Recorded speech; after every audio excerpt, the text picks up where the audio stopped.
C'était un joueur invétéré. Il voulait toujours jouer et c'était tout ou rien. Une fois, peu de temps avant que la guerre n'éclate, Göring lui a dit « Nous allons bien arrêter un jour de jouer le tout pour le tout ». Il a alors répondu « Nous avons toujours joué le tout pour le tout et je continuerai à jouer le tout pour le tout ». Quand on regarde froidement les images de cette époque-là, ça nous semble tout simplement grotesque. Oui, c'était complètement grotesque.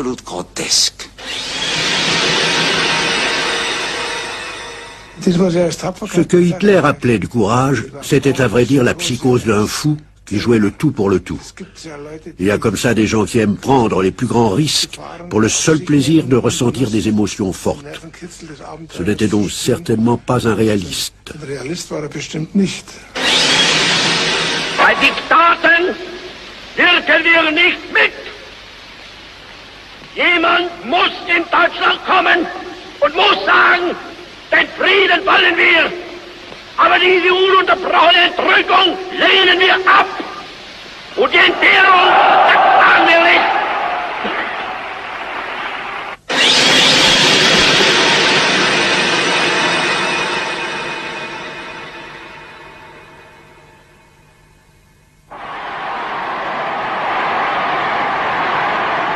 Au milieu des années 30, Hitler est au zénith de son pouvoir.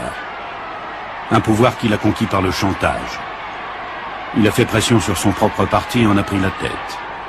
Il a dupé Hindenburg, le président du Reich, qui l'a nommé chancelier. Il a séduit les Allemands et est devenu leur tyran.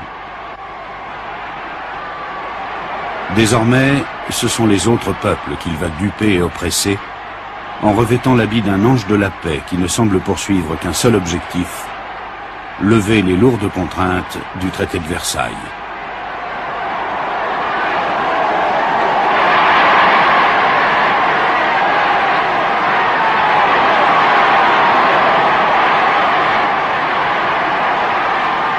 Ihr müsst heute vor die Welt treten, mit mir und hinter mir, und müsst ihr feierlich erklären, wir wollen nichts anderes als Friede, wollen nichts anderes als Ruhe, wollen nichts anderes als uns unseren Aufgaben widmen können, wollen aber auch nichts anderes als unser gleiches Recht und lassen uns nicht unsere Ehre von irgendjemand wegnehmen.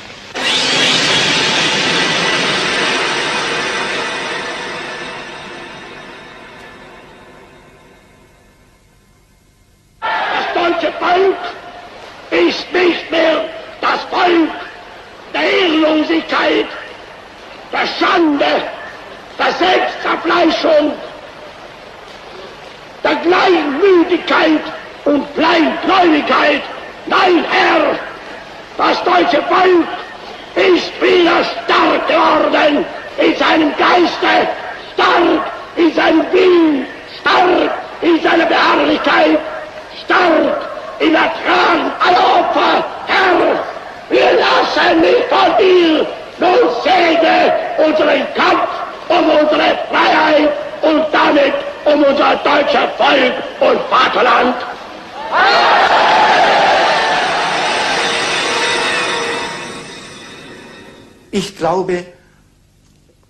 Je crois qu'Hitler n'était pas tout à fait normal. Je pense même qu'il était anormal.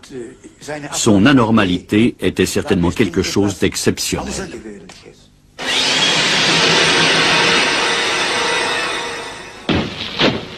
Et pourtant, tout ce qui est anormal dans le pays continue de sembler normal aux Allemands. Hitler rompt le traité de Versailles. Il introduit le service militaire obligatoire et forme une armée de terre de 36 divisions, une flotte suffisamment forte et une armée de l'air, prête au combat. De l'étranger ne s'élèvent que de molles protestations. Hitler fait une pause. Mais au printemps 1936, il tente son second coup d'éclat.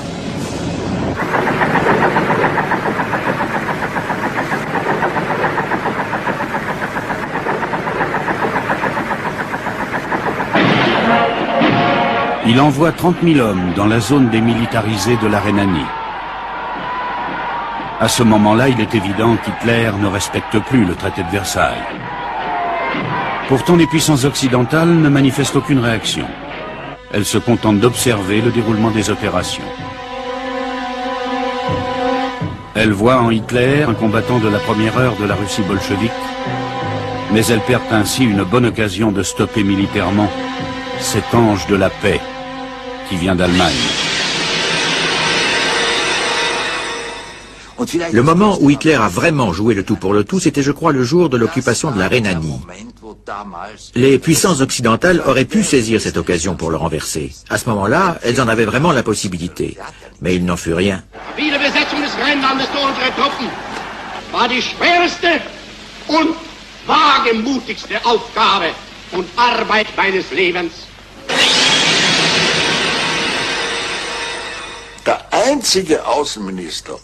Neurath, le ministre des Affaires étrangères, était le seul à dire à l'époque « Monsieur Hitler, vous pouvez tenter cela. Il ne se passera rien. » Et par la suite, j'ai souvent entendu le récit d'Hitler sur cette journée. Tous mes généraux avaient la trouille, seul Neurath. Cet habile Souabe me dit alors « Monsieur Hitler, vous pouvez tenter cela. »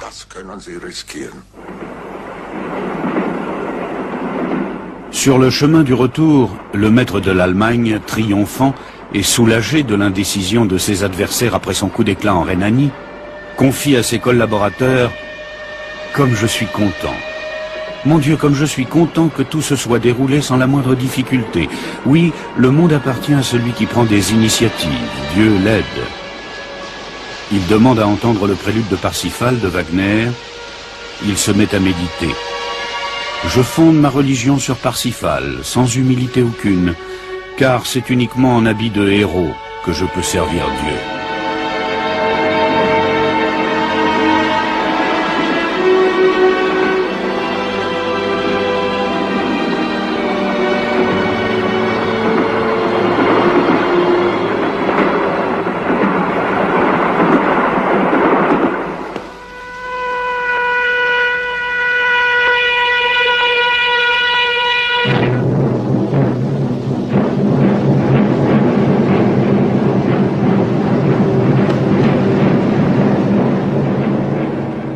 Déjà dans Mein Kampf, Hitler a précisément décrit ses intentions. La ligne directrice de sa politique, qu'il répète inlassablement depuis 1933, ne vise pas uniquement à annuler le traité de Versailles. Il veut bien plus.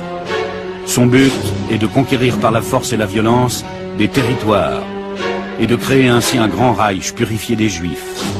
De toute évidence, peu de gens ont lu et compris son livre. À cette époque, Konrad Hayden, le biographe d'Hitler, écrit sur lui « Là où Hitler voit des perspectives, il y a toujours une guerre en vue. Cet homme peut-il seulement exister sans détruire le monde ?»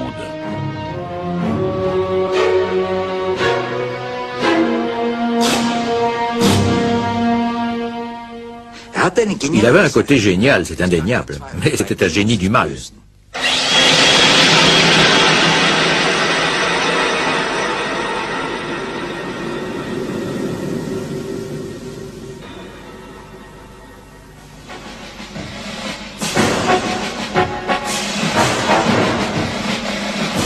Enivré par ses succès à l'Ouest, Hitler prépare l'objectif qui lui tient le plus à cœur, la conquête de l'espace vital à l'Est.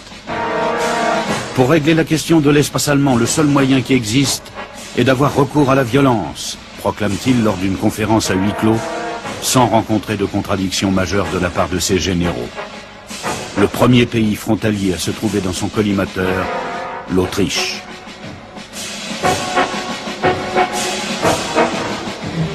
Mais pour atteindre l'Autriche, Hitler doit passer avant tout un accord avec l'Italie fasciste. Il cherche donc à obtenir les bonnes grâces de Benito Mussolini, le duce extraverti.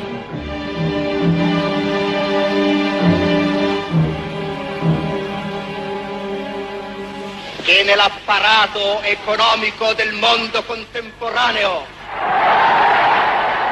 Un personnage étrange, ce duce.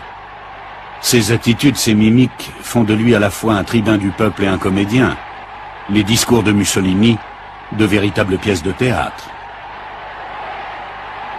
Realizzare concretamente la nostra civiltà economica, che è lontana dalle aberrazioni monopolistiche del bolscevismo, ma anche dalle insufficienze stradocumentate dell'economia liberale. Mussolini semble avoir bien des points communs avec le dictateur allemand. Une soif de pouvoir et de grandeur, une certaine irritabilité, un cynisme manifeste et des attitudes très théâtrales. Peu à peu, les deux hommes ressentent de la sympathie l'un pour l'autre, tout en gardant une pointe de méfiance. Pourtant, Hitler soutient la campagne d'Éthiopie que son nouveau partenaire vient de mener et reçoit en échange la récompense tant désirée. Mussolini retire sa protection à l'Autriche.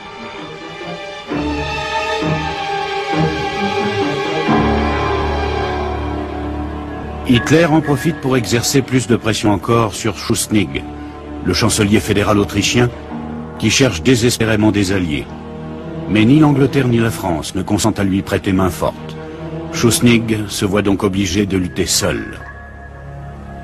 Maßgebend muss bleiben der feste Wille des österreichischen Volkes und die unabänderliche Überzeugung seiner verantwortlichen Führung, dass unser Österreich Österreich bleiben muss.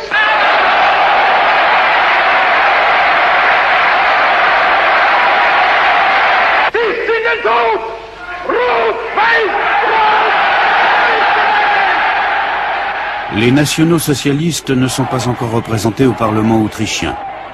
Et pourtant, on les voit partout dans les rues, malgré tous les mots d'ordre pour les combattre. Le cercle autour de Schuschnigg se réduit. Hitler attend Schuschnigg chez lui, sur le mont Obersalzberg. C'est dans ce décor idyllique des montagnes qu'a lieu un entretien beaucoup moins idyllique. Hitler, dont on se souvient qu'il est autrichien, fait pression sur Schuschnigg, qui est à vrai dire un compatriote. Il exige que les nationaux-socialistes aient les mains libres. Il exige surtout la nomination de Seyss-Inquart, le chef des nazis autrichiens, au poste de ministre de l'Intérieur.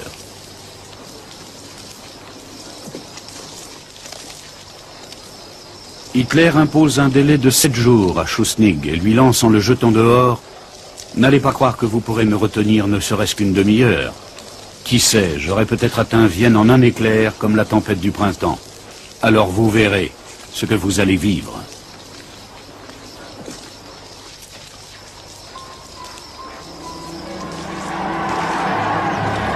Les nationaux-socialistes se mobilisent en Autriche. Enfin, ils peuvent se montrer au grand jour.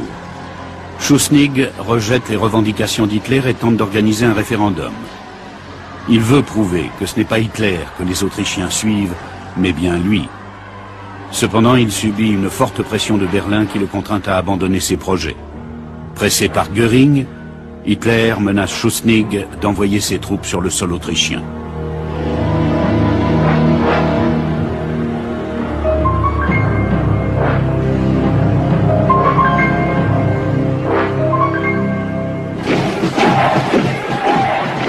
Rien ne peut plus stopper la marche des nationaux-socialistes en Autriche. C'est maintenant ou jamais. Ils veulent le pouvoir à tout prix. À Vienne, ils occupent la chancellerie. Schuschnigg cède à la pression de l'extérieur et de l'intérieur et annonce sa démission. Comme Hitler le souhaitait, Seyss-Inquart devient le nouveau chancelier autrichien.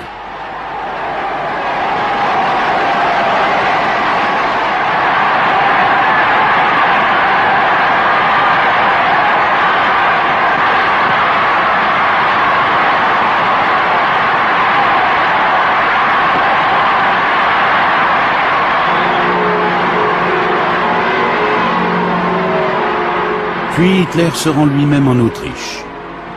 Le 12 mars 1938, il franchit la frontière près de Braunau, sa ville natale. À ce moment-là, il n'a pas encore élaboré de projet pour l'avenir de l'Autriche.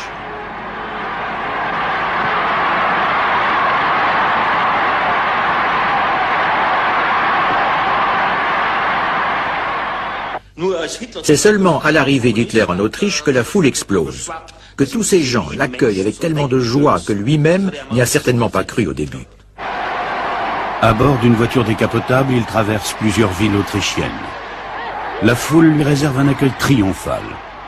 Au bout de 4 heures, il atteint Linz, la ville de son enfance et de son adolescence.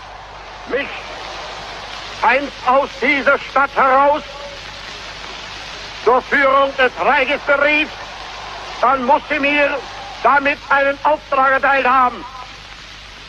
Und es kann nur ein Auftrag gewesen sein, meine teure Heimat dem Deutschen Reich wiederzugeben. À Linz, cela a été une explosion de joie indescriptible. Mais avant de partir en Autriche, une chose étrange s'était produite. Hitler, qui ne voulait pas encore occuper l'Autriche, il voulait seulement imposer un gouvernement national-socialiste en Autriche, se dit alors « Toutes les nouvelles d'Angleterre et de France sont bonnes, et au fond, rien ne menace de ce côté-ci. Et puis les Russes ne peuvent rien faire non plus. Pourquoi ne tenterais-je pas l'Anschluss de l'Autriche maintenant ?» C'est alors qu'il a rassemblé toutes ses affaires et que nous avons pris la route de Vienne. Vienne, rêve de sa jeunesse, la ville haïe qui l'avait humilié. Les scènes qui se déroulent sur la Heldenplatz procurent à cet ancien sans-logis une grande satisfaction personnelle.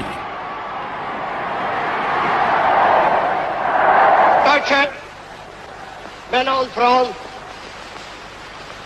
in wenigen Tagen hat sich innerhalb der deutschen Volksgemeinschaft eine Umwälzung vollzogen, die wir heute wohl in ihrem Umfang sehen, deren Bedeutung aber erst spätere Geschlechter ganz ermessen werden.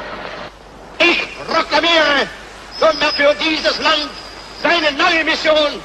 Sie entspricht dem Gebot, das einst die deutschen Siedler aus allen Gauen des Altreichs hergerufen hat. Die älteste Ostmark des deutschen Volkes soll von jetzt ab das jüngste Bollwerk der deutschen Nation und damit des deutschen Raums sein.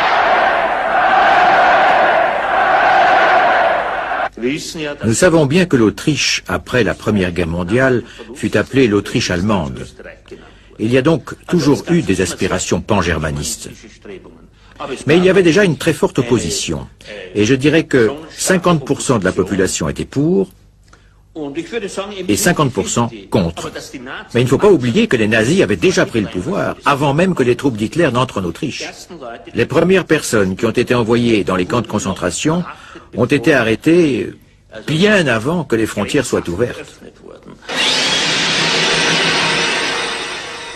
Je ne peux pas dire que tous les Autrichiens souhaitaient Hitler à ce moment-là. Mais il a su faire passer la minorité qui l'acclamait pour la majorité.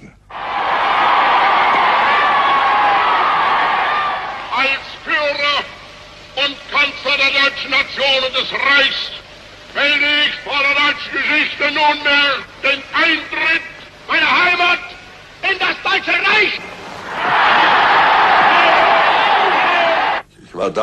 Comme beaucoup d'autres, comme des centaines de milliers de personnes, j'exultais à l'époque. J'avais des larmes de joie. Je pensais qu'une nouvelle époque, une ère glorieuse allait commencer. Les traités de paix qui avaient fait du grand empire austro-hongrois un petit pays de 7 millions d'habitants étaient anéantis d'un coup. J'étais infiniment heureux comme rarement je l'ai été dans ma vie. Et c'était aussi le cas des journalistes à l'époque. Et de M. Renner aussi, qui sera plus tard le chancelier de l'Autriche. Nous étions tous très enthousiastes, même le cardinal de Vienne. Tous les évêques avaient signé de leur plein gré pour l'Anschluss. Et ils avaient même écrit dans leur déclaration « Nous sommes pour, c'est notre propre opinion que nous donnons volontairement et sans pression aucune ». À l'époque, il régnait un tel sentiment de bonheur, c'était presque une fraternisation de tous les partis autrichiens, à l'exception du parti de Schuschnigg et de Dollfuss, ce qui représentait dans le meilleur des cas environ 20% de la population. Mais je dois avouer que mes parents en faisaient partie.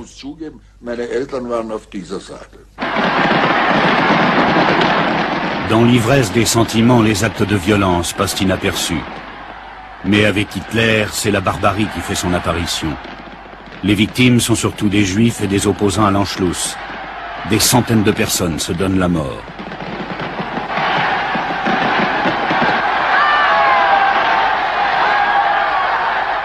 Quelle est la part de mise en scène dans toute cette joie, ces cris et ces larmes? Et quelle est la part de passion spontanée? La foule en liesse fait Hitler comme le triomphateur de Bismarck. Mais la raison n'est plus maître. Les mots d'ordre appellent le peuple autrichien à nourrir le sourd désir de se sentir fraternel avec les Allemands. l'oppresseur des peuples joue le rôle de sa vie, le grand homme qui vient d'écrire la dernière page de l'histoire allemande.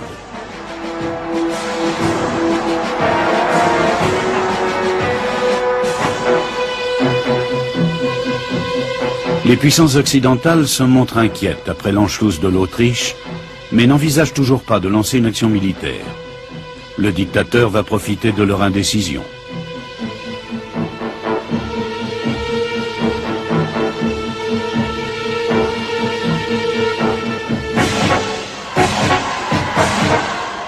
Hitler veut que le peuple autrichien dise oui à l'Anschluss. Bien qu'il apparaisse tout à fait évident qu'il obtiendra les 99% habituels, il mène une campagne électorale intensive.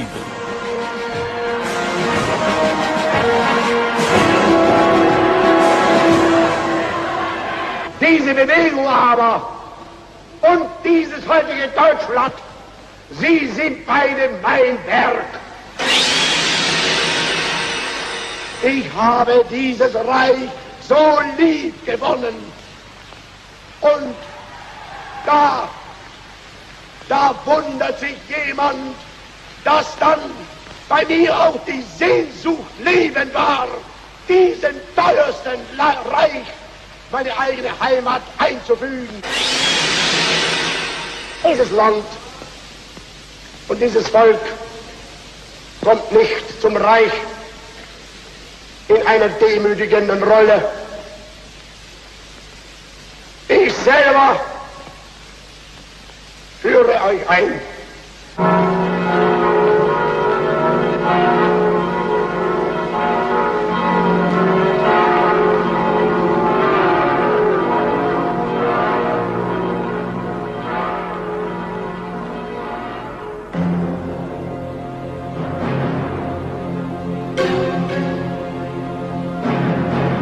L'Autriche a été une partie facile pour lui, ce qui l'encourage à tenter un nouveau coup, s'emparer des Sudètes.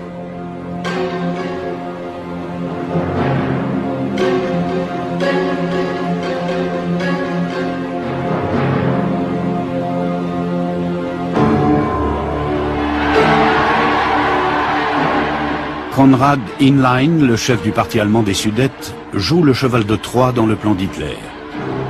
Du gouvernement de Prague, il exige l'autonomie du territoire tchèque où vivent 3 millions d'Allemands.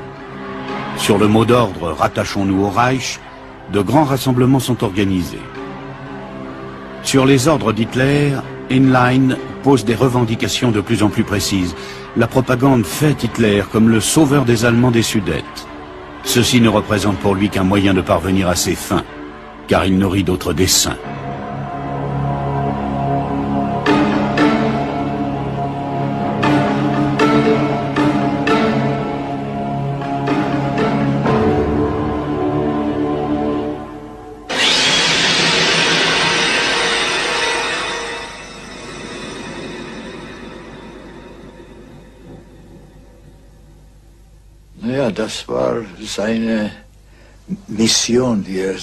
C'était sa mission, celle dont il était persuadé et à laquelle il s'était préparé.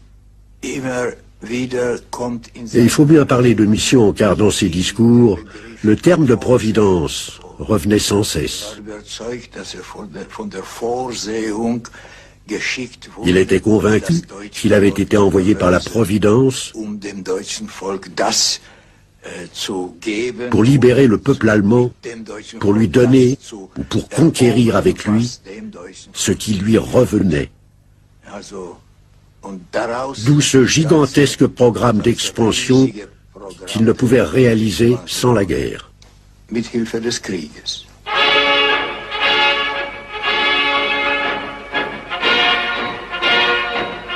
Hitler amène la crise tchécoslovaque à son paroxysme. Ma décision est irrévocable.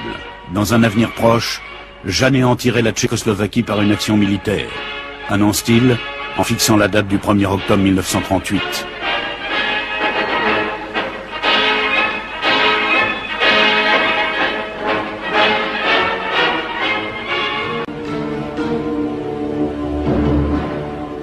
Les puissances occidentales pressent Édouard Beneš, le président de la Tchécoslovaquie, de parvenir à des compromis avec Hitler.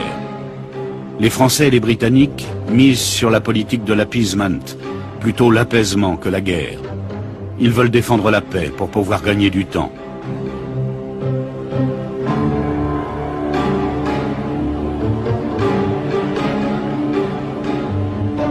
Mais Hitler n'a pas de temps à perdre. Ich bin Nationalsozialist und als solcher gewohnt, gegen jeden Angreifer sofort zurückzuschlagen. Herr Benesch hat diesen Sudetendeutschen keine Geschenke zu geben. Sie haben das Recht, ein eigenes Leben zu beanspruchen, genauso wie jedes andere Volk. Die Deutschen in der Tschechoslowakei sind weder wehrlos noch sind sie verlassen. Das wollen wir.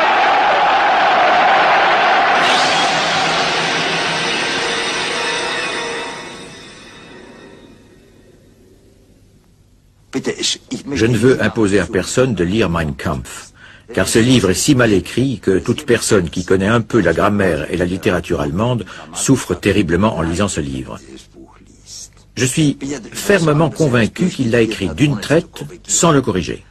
Mais quand on le lit, il apparaît tout à fait évident que cet homme allait entraîner le pays dans la guerre, d'une manière ou d'une autre.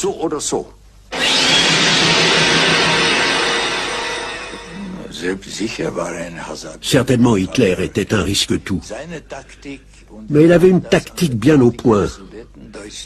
Nous avons vu cela à la manière dont ces négociateurs allemands ont procédé dans les Sudètes au cours de la crise de 38, peu de temps avant septembre 38.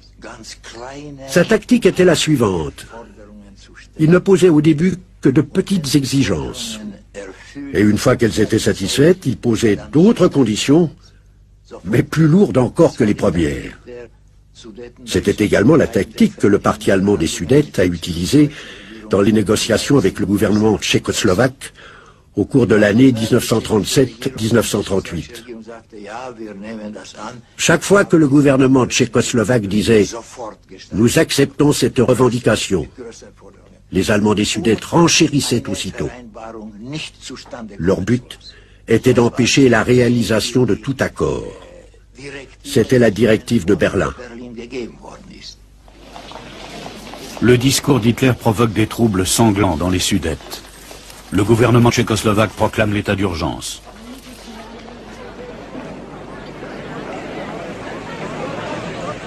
Alors que la guerre semble déjà inévitable, les événements prennent un cours surprenant. Chamberlain, le Premier ministre britannique, est prêt à se rendre sur le lieu souhaité par Hitler pour ouvrir des négociations avec lui. I'm going to meet the German Chancellor because the situation seems to me to be one in which discussions between him and me may have useful consequences. My policy has always been to try to ensure peace, and the Führer's ready acceptance of my suggestion encourages me to hope that my visit to him will not be without result. À 69 ans, il prend pour la première fois l'avion et s'envole vers l'Allemagne.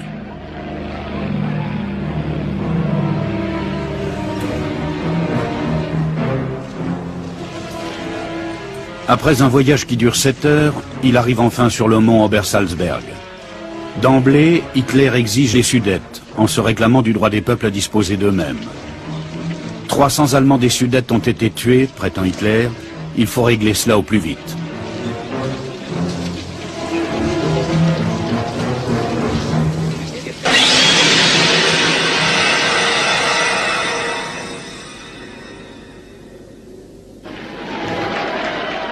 Chamberlain ne s'engage pas sur le champ, il veut délibérer avec son cabinet à Londres.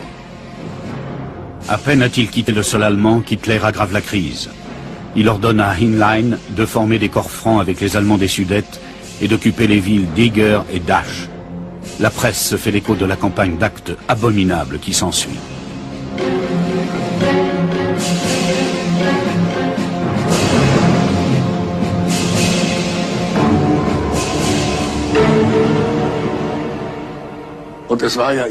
Hitler procédait toujours de la même manière. Il faisait éclater les crises le samedi parce qu'il supposait que les Anglais jouaient au golf le samedi. Et il ne changeait absolument rien à cette tactique. Au moment de la crise des Sudètes, nous faisions une plaisanterie au ministère des Affaires étrangères.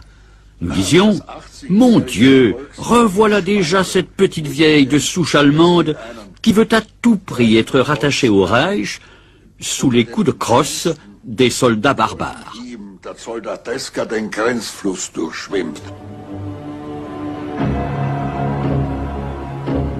C'est ici, sur le mont Obersalzberg, dit Hitler, que mes pensées mûrissent. Ses pensées se sont focalisées sur la guerre. Il va bientôt atteindre l'âge de 50 ans. C'est maintenant qu'il veut sa guerre, cette année. Pourtant, il ne soupçonne pas encore que les puissances occidentales sont déjà disposées à céder à sa pression. Le loup veut qu'on lui serve l'agneau, la Tchécoslovaquie, sur un plateau d'argent.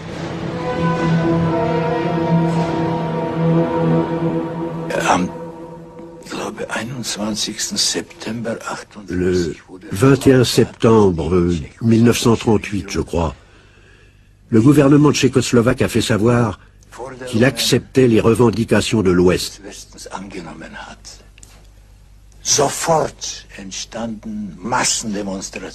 Aussitôt, des milliers de personnes se sont rassemblées. Moi-même, j'ai pris part à une marche de la population en direction du château de Ratchin, en scandant le slogan « Nous voulons des armes, nous voulons reprendre celles que nous avons payées ».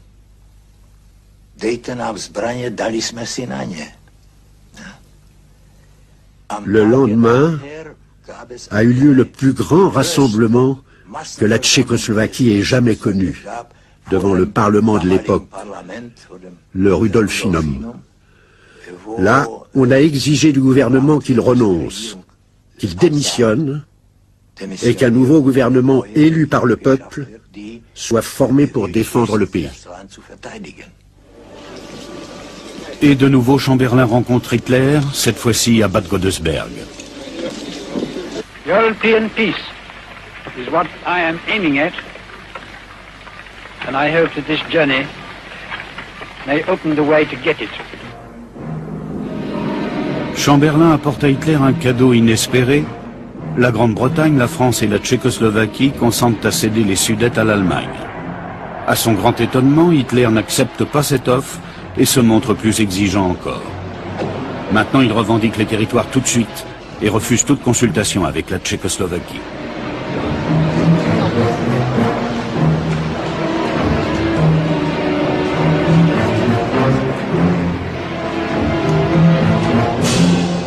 Le gouvernement de Prague rejette les revendications d'Hitler et mobilise 1 million d'hommes.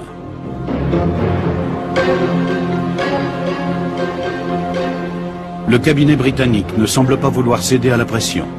La France ordonne la mobilisation générale et assure son soutien militaire à la Tchécoslovaquie.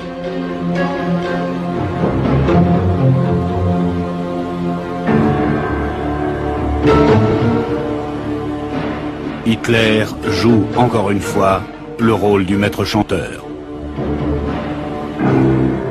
Il fixe à Beneš, le président de la Tchécoslovaquie, un dernier délai. Celui-ci a 2 jours pour accepter les revendications d'Hitler.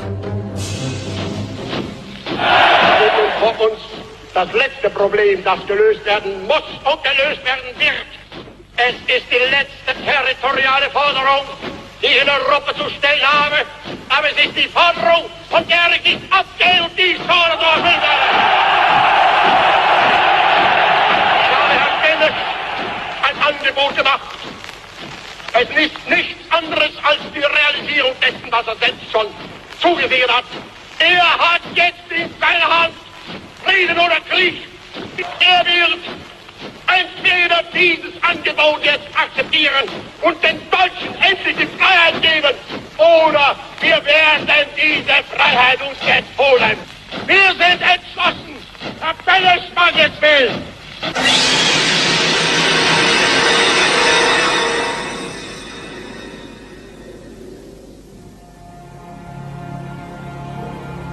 En fait, M. Beneš n'a pas le choix. Et pourtant, Hitler est obligé de constater que les Allemands sont tout sauf enthousiasmé par la perspective d'une guerre. Il y a une chose qu'il ignore. Un groupuscule de conspirateurs influents projette de faire un coup d'État quand il donnera l'ordre d'attaquer la Tchécoslovaquie. Puis arrive la nouvelle qui donne encore des illusions à l'Europe. Une conférence de paix va se tenir à Munich. Par l'entremise de Mussolini, Hitler a fait des compromis. Aux côtés des deux dictateurs participent également à cette conférence Daladier pour la France et Chamberlain pour la Grande-Bretagne. Les 4 hommes sont accueillis sous les acclamations de la foule. Chamberlain semble prendre de plus en plus de plaisir à voyager en avion. C'est déjà son 3e vol vers l'Allemagne en l'espace de 3 semaines seulement. I was a little boy. I used to repeat, if at first you don't succeed, try, try, try again. That's what I'm doing. When I come back, I hope I may be able to say, as Hotspur says in Henry IV, out of this nettled danger, we pluck this flower safety.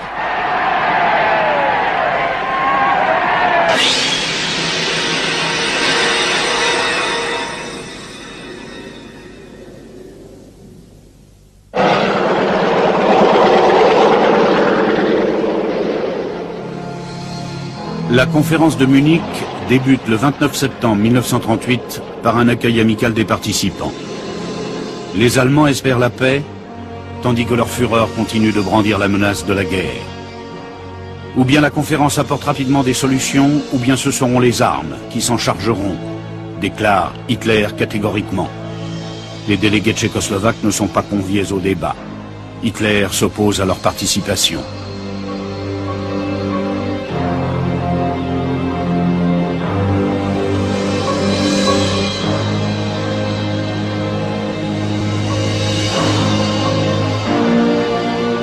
Ce sera donc sans eux que les hommes d'État vont négocier le sort de la Tchécoslovaquie, préalablement réglé par un texte que Mussolini avait co-rédigé avec Göring la veille au soir.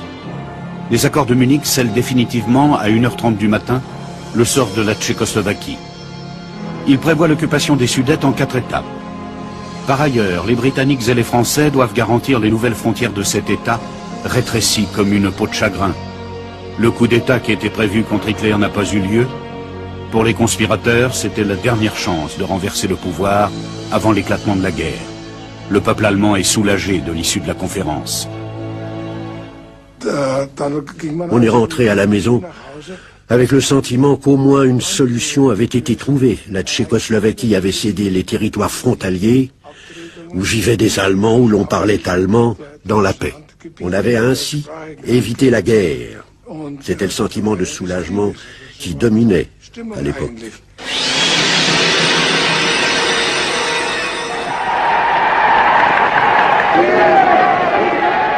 De retour à Paris, Daladier s'attend à de violentes protestations de la part de ses compatriotes. Et pourtant, il est fêté comme le héros qui a su sauver la paix. Tandis que la foule l'acclame, il chuchote à l'un de ses collaborateurs, s'il savait, ces idiots.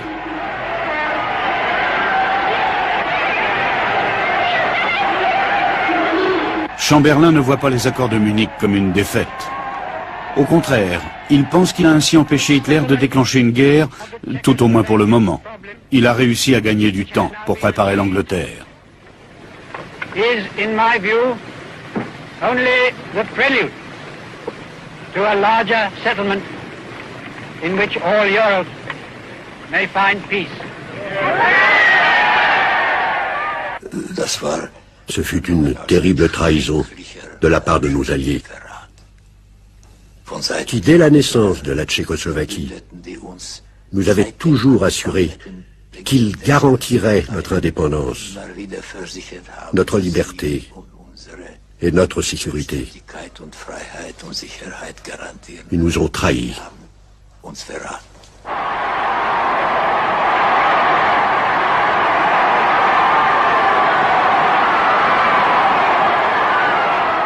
À Berlin aussi, la foule réserve à Hitler un accueil triomphal. Elle l'acclame pour une chose qu'il ne voulait pas, la paix. Au fond de lui-même, il est furieux. Pour lui, les accords de Munich sont une vraie défaite. Ils ne se sont pas déroulés selon ses volontés, lui qui aurait voulu la guerre tout de suite et qui en a été empêché. Il a donc perdu du temps. C'est la guerre qu'il veut, le plus tôt sera le mieux.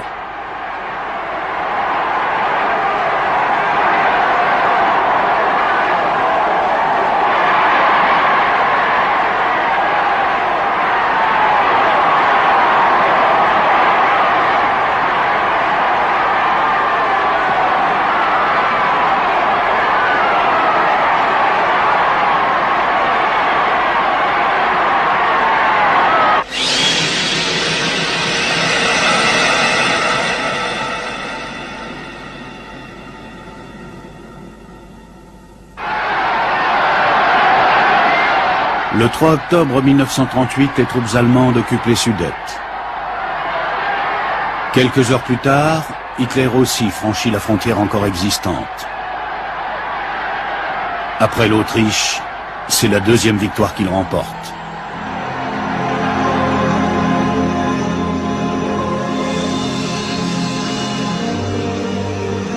Les Allemands des Sudètes le fêtent frénétiquement comme leur sauveur.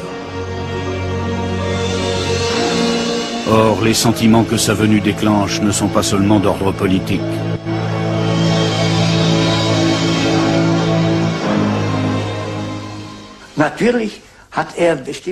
Bien sûr, sa personnalité aussi a fasciné beaucoup de gens.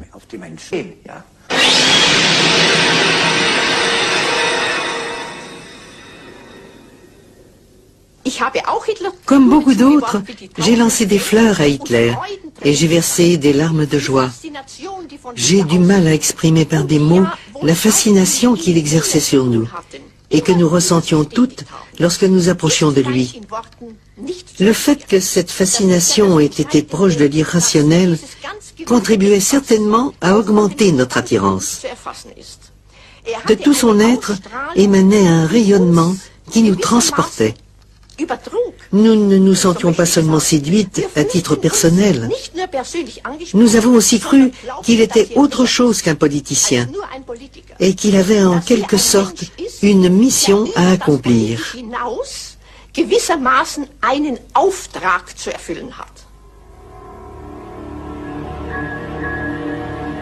À ce moment-là, Hitler confie à la Gestapo la mission de purifier les Sudètes. Des centaines de milliers de Tchèques fuient leur patrie, envahis par les Allemands.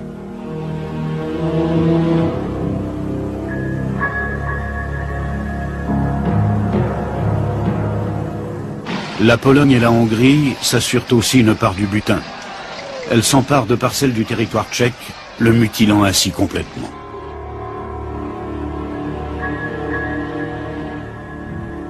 Le président Beneš démissionne 6 jours après les accords de Munich et part s'exiler en Angleterre.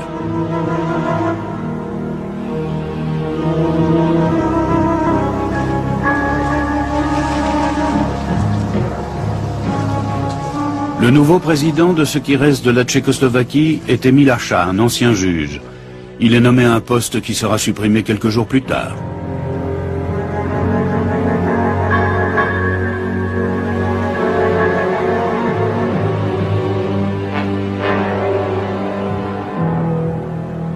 Égoïsme d'un côté et aveuglement de l'autre, faiblesse d'une part et trahison de l'autre, ce sont les données qui marquent l'histoire de cet automne 1938.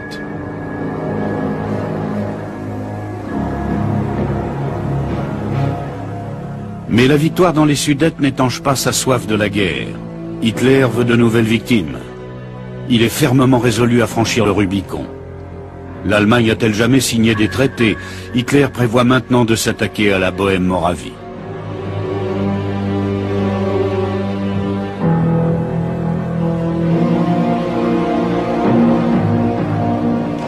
Fort du soutien de Józef Tiso, Hitler achève le dépaissement de la Tchécoslovaquie.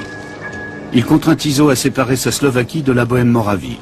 Autrement, menace-t-il, la Hongrie va incorporer toute la Slovaquie à son territoire.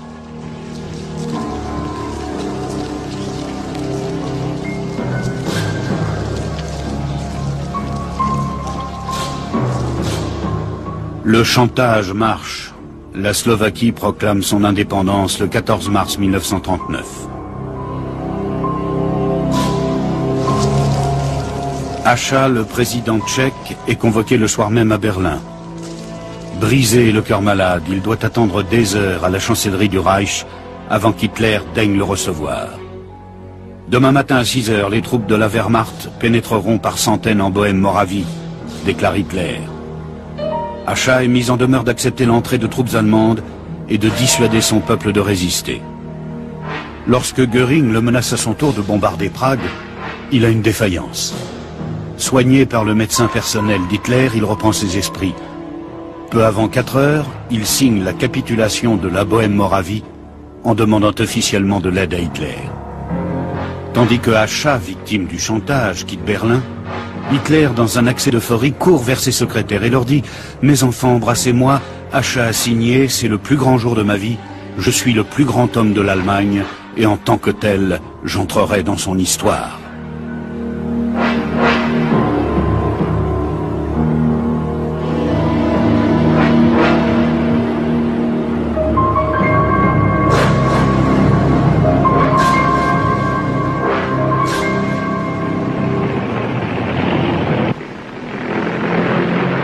À 6 heures du matin, des troupes allemandes franchissent la frontière et atteignent Prague, la capitale tchèque, 3 heures plus tard. Désormais, ce n'est plus une petite guerre. C'était une tragédie terrible. Vraiment terrible. Le 15 mars 1939, le jour de l'entrée des Allemands sur notre territoire, était un jour de pluie, de neige, et il faisait très froid. Par la radio, nous avons appris que nous étions occupés. En quelques heures, les premiers motards à bord des sidecars avaient atteint Prague, devançant les autres soldats. C'était atroce. Quand dans les rues, les gens tombaient sur ces troupes,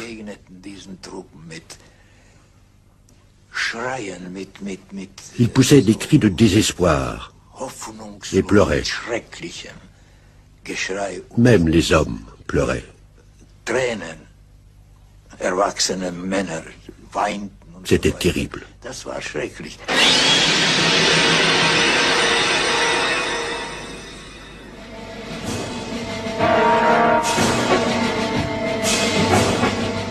Le même jour, Hitler entre dans la ville et passe la nuit au Ratchin. Ni l'Angleterre ni la France ne mobilisent. « Je l'ai toujours su », dit-il euphoriquement. « Dans 15 jours, plus personne ne parlera de cela. »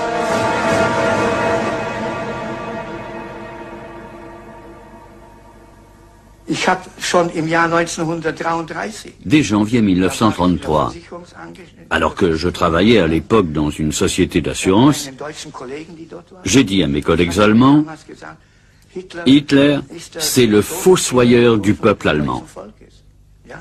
Hitler veut la guerre. Vous verrez, Hitler va déclencher une grande guerre. Ils m'ont alors répondu, en Allemagne, Hitler a réglé la question du chômage. Oui, mais à quel prix, leur ai-je rétorqué. Les Allemands ne connaissent pas encore le prix. Pourtant, le maître chanteur est vraiment allé trop loin. Pour la première fois, il enchaîne un peuple étranger.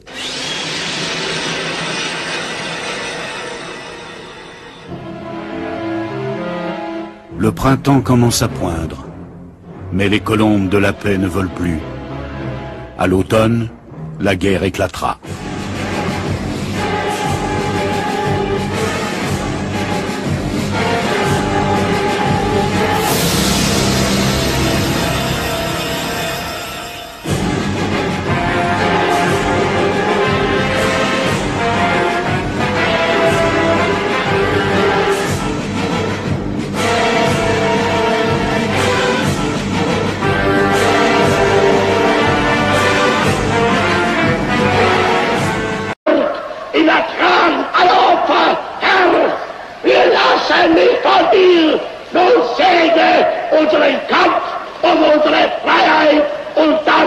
unser deutscher Volk und Vaterland.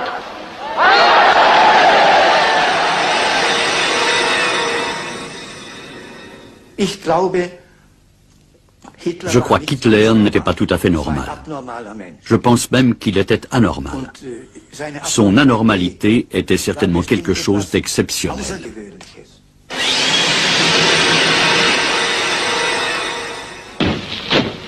Et pourtant, tout ce qui est anormal dans le pays continue de sembler normal aux Allemands.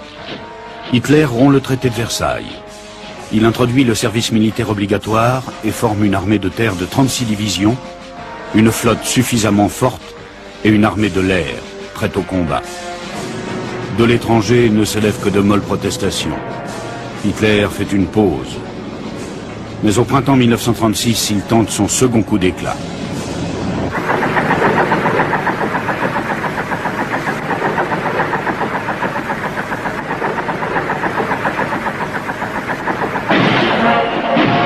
Il envoie 30 000 hommes dans la zone démilitarisée de la Rhénanie. À ce moment-là, il est évident qu'Hitler ne respecte plus le traité de Versailles. Pourtant, les puissances occidentales ne manifestent aucune réaction. Elles se contentent d'observer le déroulement des opérations. Elles voient en Hitler un combattant de la première heure de la Russie bolchevique, mais elles perdent ainsi une bonne occasion de stopper militairement cet ange de la paix qui vient d'Allemagne. Le moment où Hitler a vraiment joué le tout pour le tout, c'était, je crois, le jour de l'occupation de la Rhénanie. Les puissances occidentales auraient pu saisir cette occasion pour le renverser. À ce moment-là, elles en avaient vraiment la possibilité. Mais il n'en fut rien. Die Besetzung des Rheinlandes durch unsere Truppen war die schwerste und wagemutigste Aufgabe und Arbeit meines Lebens.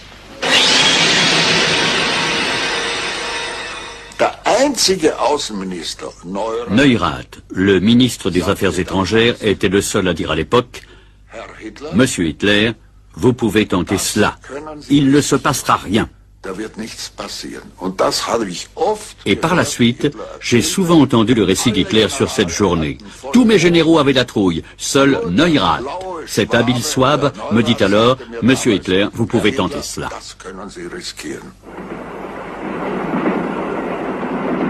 Sur le chemin du retour, le maître de l'Allemagne, triomphant et soulagé de l'indécision de ses adversaires après son coup d'éclat en Rhénanie, confie à ses collaborateurs « Comme je suis content. Mon Dieu, comme je suis content que tout se soit déroulé sans la moindre difficulté. Oui, le monde appartient à celui qui prend des initiatives. Dieu l'aide. » Il demande à entendre le prélude de Parsifal de Wagner. Il se met à méditer. Je fonde ma religion sur Parsifal, sans humilité aucune, car c'est uniquement en habit de héros que je peux servir Dieu.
C'était un joueur invétéré. Il voulait toujours jouer et c'était tout ou rien. Une fois, peu de temps avant que la guerre n'éclate, Göring lui a dit « Nous allons bien arrêter un jour de jouer le tout pour le tout ». Il a alors répondu « Nous avons toujours joué le tout pour le tout et je continuerai à jouer le tout pour le tout ». Quand on regarde froidement les images de cette époque-là, ça nous semble tout simplement grotesque. Oui, c'était complètement grotesque.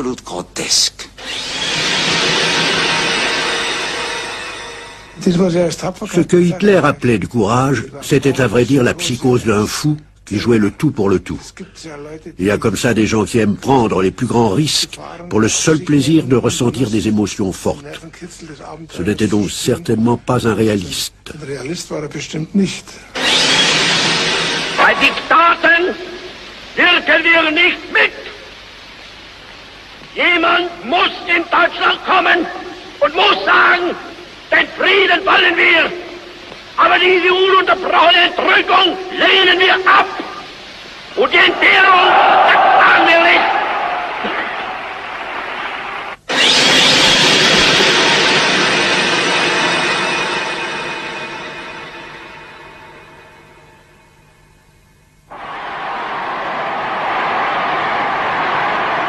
Au milieu des années 30, Hitler est au zénith de son pouvoir. Un pouvoir qu'il a conquis par le chantage. Il a fait pression sur son propre parti et en a pris la tête. Il a dupé Hindenburg, le président du Reich, qui l'a nommé chancelier. Il a séduit les Allemands et est devenu leur tyran. Désormais, ce sont les autres peuples qu'il va duper et oppresser, en revêtant l'habit d'un ange de la paix qui ne semble poursuivre qu'un seul objectif, lever les lourdes contraintes du traité de Versailles.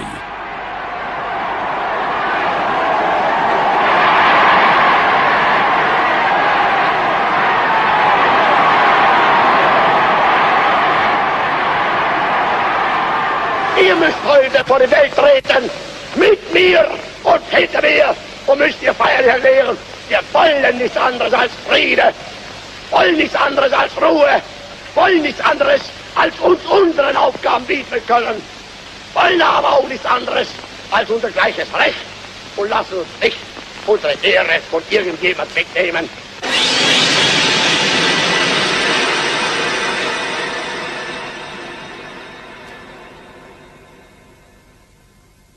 Das deutsche Volk ist nicht mehr das Volk der Ehrlosigkeit, der Schande, der Selbstzerfleischung, der Kleinmütigkeit und Kleingläubigkeit. Nein, Herr, das deutsche Volk ist wieder stark geworden in seinem Geiste, stark in seinem Willen, stark in seiner Beharrlichkeit, stark. Déjà dans Mein Kampf, Hitler a précisément décrit ses intentions. La ligne directrice de sa politique, qu'il répète inlassablement depuis 1933, ne vise pas uniquement à annuler le traité de Versailles. Il veut bien plus. Son but est de conquérir par la force et la violence des territoires et de créer ainsi un grand Reich purifié des Juifs. De toute évidence, peu de gens ont lu et compris son livre. À cette époque, Konrad Hayden, le biographe d'Hitler, écrit sur lui: là où Hitler voit des perspectives, il y a toujours une guerre en vue. Cet homme peut-il seulement exister sans détruire le monde?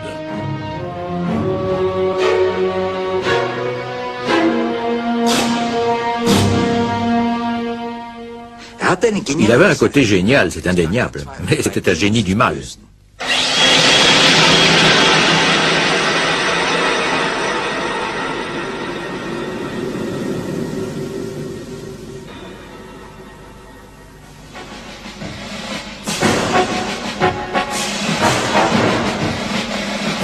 Enivré par ses succès à l'Ouest, Hitler prépare l'objectif qui lui tient le plus à cœur, la conquête de l'espace vital à l'Est. Pour régler la question de l'espace allemand, le seul moyen qui existe est d'avoir recours à la violence, proclame-t-il lors d'une conférence à huis clos, sans rencontrer de contradiction majeure de la part de ses généraux. Le premier pays frontalier à se trouver dans son collimateur, l'Autriche.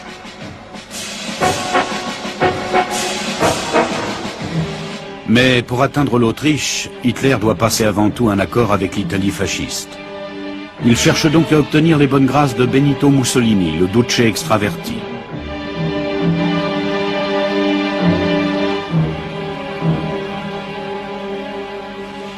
dell'apparato economico del mondo contemporaneo. Un personnage étrange, ce Duce. Ses attitudes, ses mimiques font de lui à la fois un tribun du peuple et un comédien. Les discours de Mussolini, de véritables pièces de théâtre. Realizzare concretamente la nostra civiltà economica, che è lontana dalle aberrazioni monopolistiche del bolscevismo, ma anche dalle insufficienze stradocumentate dell'economia liberale. Mussolini semble avoir bien des points communs avec le dictateur allemand. Une soif de pouvoir et de grandeur, une certaine irritabilité, un cynisme manifeste et des attitudes très théâtrales.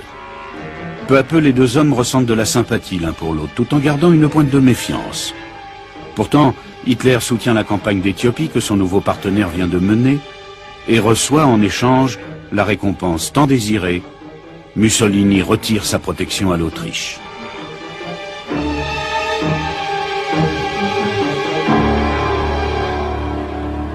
Hitler en profite pour exercer plus de pression encore sur Schuschnigg, le chancelier fédéral autrichien, qui cherche désespérément des alliés. Mais ni l'Angleterre ni la France ne consentent à lui prêter main forte. Schuschnigg se voit donc obligé de lutter seul. Maßgebend muss bleiben der feste Wille des österreichischen Volkes und die unabänderliche Überzeugung seiner verantwortlichen Führung, dass unser Österreich Österreich bleiben muss.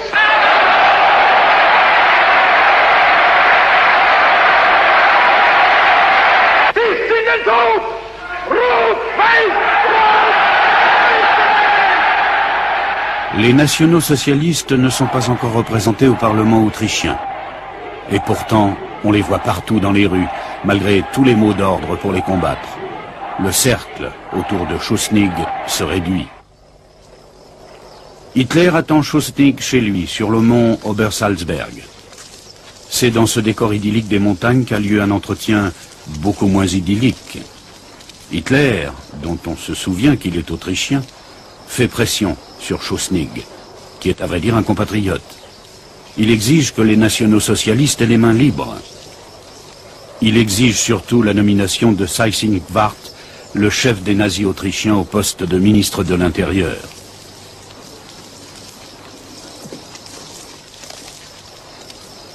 Hitler impose un délai de 7 jours à Schuschnigg et lui lance en le jetant dehors: « N'allez pas croire que vous pourrez me retenir ne serait-ce qu'une demi-heure. Qui sait, j'aurais peut-être atteint Vienne en un éclair comme la tempête du printemps. Alors vous verrez ce que vous allez vivre. »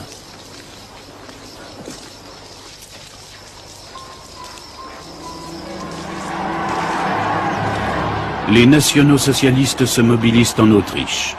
Enfin, ils peuvent se montrer au grand jour. Schuschnigg rejette les revendications d'Hitler et tente d'organiser un référendum. Il veut prouver que ce n'est pas Hitler que les Autrichiens suivent, mais bien lui. Cependant, il subit une forte pression de Berlin qui le contraint à abandonner ses projets. Pressé par Göring, Hitler menace Schuschnigg d'envoyer ses troupes sur le sol autrichien.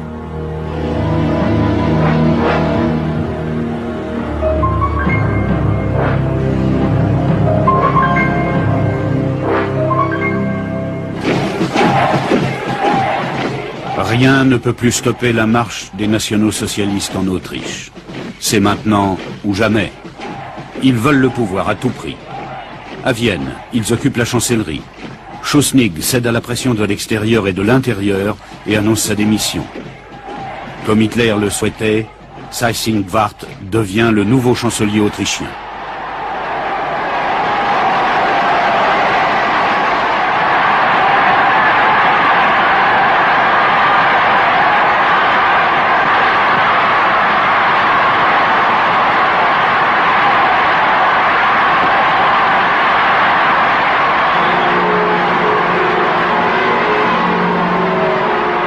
Puis Hitler se rend lui-même en Autriche. Le 12 mars 1938, il franchit la frontière près de Braunau, sa ville natale. À ce moment-là, il n'a pas encore élaboré de projet pour l'avenir de l'Autriche.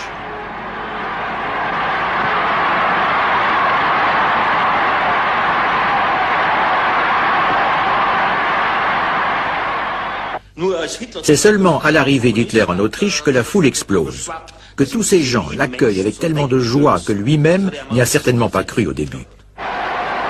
À bord d'une voiture décapotable, il traverse plusieurs villes autrichiennes. La foule lui réserve un accueil triomphal. Au bout de 4 heures, il atteint Linz, la ville de son enfance et de son adolescence. Mich einst aus dieser Stadt heraus zur Führung des Reiches berief, dann muss sie mir damit einen Auftrag erteilt haben. Und es kann nur ein Auftrag gewesen sein, meine teure Heimat dem Deutschen Reich wiederzugeben. À Linz, cela a été une explosion de joie indescriptible. Mais avant de partir en Autriche, une chose étrange s'était produite. Hitler, qui ne voulait pas encore occuper l'Autriche, il voulait seulement imposer un gouvernement national-socialiste en Autriche, se dit alors « Toutes les nouvelles d'Angleterre et de France sont bonnes, et au fond, rien ne menace de ce côté-ci. Et puis les Russes ne peuvent rien faire non plus. Pourquoi ne tenterais-je pas l'Anschluss de l'Autriche maintenant ?» C'est alors qu'il a rassemblé toutes ses affaires et que nous avons pris la route de Vienne.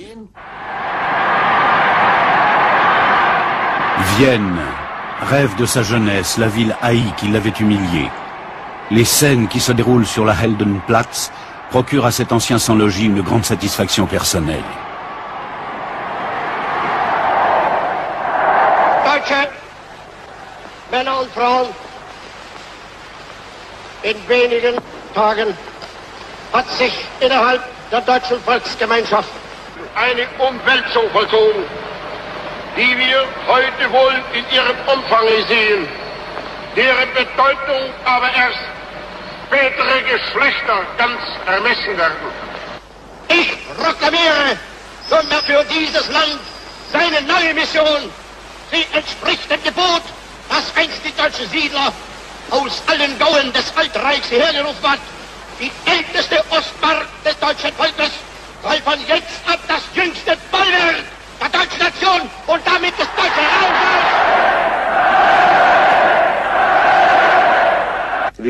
Nous savons bien que l'Autriche, après la Première Guerre mondiale, fut appelée l'Autriche allemande. Il y a donc toujours eu des aspirations pan-germanistes. Mais il y avait déjà une très forte opposition. Et je dirais que 50% de la population était pour, et 50% contre. Mais il ne faut pas oublier que les nazis avaient déjà pris le pouvoir, avant même que les troupes d'Hitler n'entrent en Autriche. Les premières personnes qui ont été envoyées dans les camps de concentration ont été arrêtées bien avant que les frontières soient ouvertes. Je ne peux pas dire que tous les Autrichiens souhaitaient Hitler à ce moment-là. Mais il a su faire passer la minorité qui l'acclamait pour la majorité. Als Führer und Kanzler der deutschen Nation und des Reichs melde ich vor der deutschen Geschichte nunmehr den Eintritt meiner Heimat in das Deutsche Reich. Comme beaucoup d'autres, comme des centaines de milliers de personnes, j'exultais à l'époque. J'avais des larmes de joie. Je pensais qu'une nouvelle époque, une ère glorieuse allait commencer. Les traités de paix qui avaient fait du grand empire austro-hongrois un petit pays de 7 millions d'habitants étaient anéantis d'un coup. J'étais infiniment heureux comme rarement je l'ai été dans ma vie.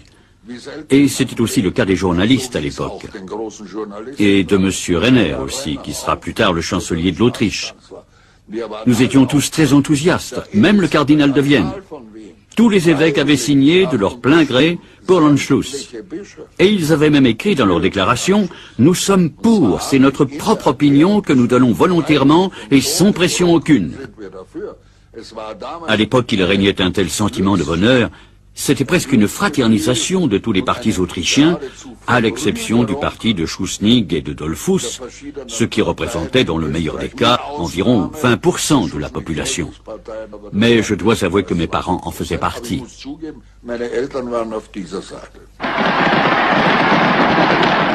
Dans l'ivresse des sentiments, les actes de violence passent inaperçus. Mais avec Hitler, c'est la barbarie qui fait son apparition. Les victimes sont surtout des juifs et des opposants à